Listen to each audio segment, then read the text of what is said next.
சிவகங்கை மாவட்டம் திருப்புவனம் அருகே விசாரணை கைதி அஜித்குமார் உயிரிழந்த சம்பவத்தில் காவலர்கள் பிரபு, ஆனந்தன், கண்ணன் உள்ளிட்ட 5 பேர் கைது செய்யப்பட்ட நிலையில் அவர்களது குடும்பத்தினர் திருப்புவனம் காவல் நிலையம் முன் குழந்தைகளுடன் போராட்டத்தில் ஈடுபட்டு வருகிறார்கள். அது தொடர்பான காட்சிகளை தற்போது பார்த்துக் கொண்டிருக்கிறோம்.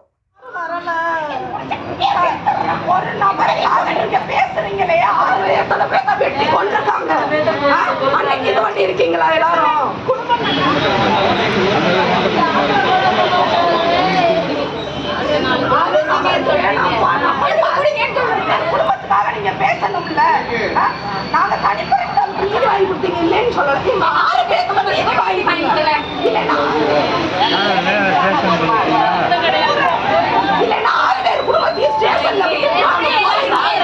கூடுதல் விவரங்களோடு செய்தியாளர் மகேஷ் இணைப்பில் இருக்கிறார். மகேஷ், வணக்கம்.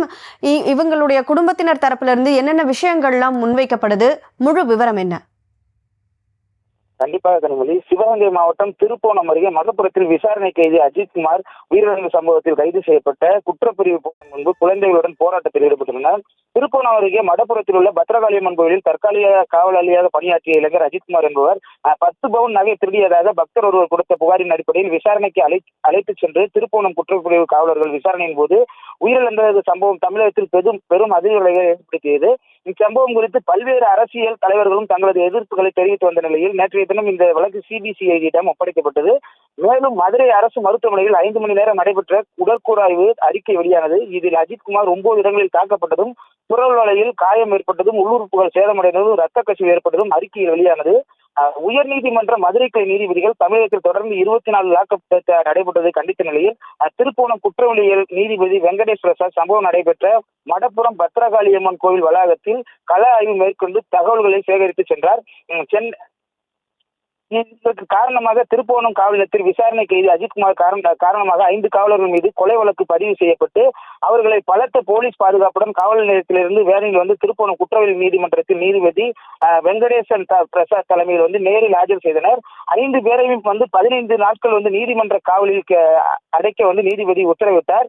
ஏற்கனவே 6 காவலர்கள் பணியிட நீக்கம் செய்யப்பட்டுள்ள நிலையில் வேன் ஓட்டுநர் ராமச்சந்திரன் தவிர 5 பேர் மீது நடவடிக்கை எடுக்கப்பட்டுள்ளது குறிப்பிடத்தக்கது. இந்த நிலையில் பாதிக்கப்பட்ட அஜித்குமாரின் குடும்பத்தினர் இதுவரை எந்த ஒரு இழப்பீடும் வழங்கவில்லை.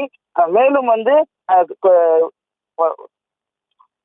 அவர்கள் குடும்பத்தினர் அழுது கொண்டே காவல் நிலையத்தை பார்த்து 6 பேர் குடும்பத்துக்கு பாருங்கள், எங்களுக்கும் ஒரு வாழ்க்கை இருக்கிறது, உங்களில் ஒருத்தவர்கள் நாங்களும், உங்களுக்கு உங்களோட வேலை பார்த்தவர்கள் தானே, அவர்களுக்கு ஏன் யாரும் சப்போர்ட் பண்ண முன்னாடி வர மாட்டீங்க என்று காவலர்களை பார்த்து அழுது கொண்டே அவர்கள் குடும்பத்தினர் கேட்டுள்ளனர். கனிமொழி, விவரங்களுக்கு நன்றி மகேஷ்.